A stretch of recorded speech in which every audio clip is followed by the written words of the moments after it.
des questions posées. Donc, nous mettons sur ces questions. Voilà, nous faisons des recherches. Après avoir lu, compris, étudié, à ce moment-là, nous venons pour rendre audiblement ce que le salut est immérité, le salut est gratuit. C'est Dieu qui donne le salut. Voyez-vous, le fait que Jésus-Christ a réconcilié les humains à leur Créateur par le de la croix, le salut est maintenant gratuit. À quel moment le salut? C'est quand nous croyons en Jésus-Christ. Romains 10, versets 9 à 10. Quand nous croyons, quand nous confessons Jésus-Christ, ça veut dire que nous avons le salut, et le salut est gratuit. Il n'y a pas d'effort à faire. Il n'y a pas d'effort à faire. Voyez-vous? Et qui dit croire, donc ça veut dire aussi croire à ses commandements. Jésus-Christ nous a donné des commandements. Aime ton prochain comme toi-même et aime ton Dieu de tout ton cœur, de toutes tes forces et de toute ton âme. Voyez-vous, ce sont les commandements que Dieu donne. Dans l'amour, parce que lui, il est amour. Le salut, ça s'entretient.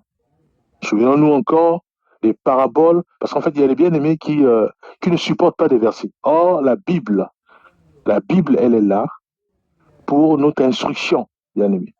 Donc, nous devons tout prendre et examiner. La Bible est claire sur la parabole des 10 vierges. Voyez-vous? Et qui donne cette parabole, c'est Jésus-Christ qui donne cette parabole, le maître. Donc, le salut, ça s'entretient. Certes, on donne le salut gratuitement, mais ça s'entretient. Le salut, ça s'entretient. Et pour être sauvé, puisqu'en fait, il y a le salut et il y a aussi être sauvé.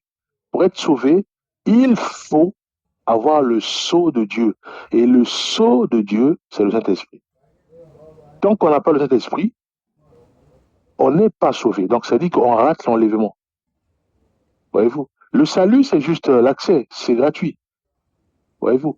Maintenant, être sauvé, c'est-à-dire que pour que tu sois sauvé, c'est-à-dire que tu rentres dans le royaume de Dieu, ou que tu participes à l'enlèvement, puisque nous sommes au temps de la fin. L'enlèvement, c'est ce qu'on appelle, ça passe par le sceau de Dieu, donc le Saint-Esprit. Tu as le Saint-Esprit, tu es sauvé, tu es enlevé. Et le Saint-Esprit, il y a des conditions. Donc il y a les commandements. La Bible dit de ne pas l'attrister, et la Bible aussi dit de ne pas l'éteindre. Quand il n'est plus en nous, quand il est attristé,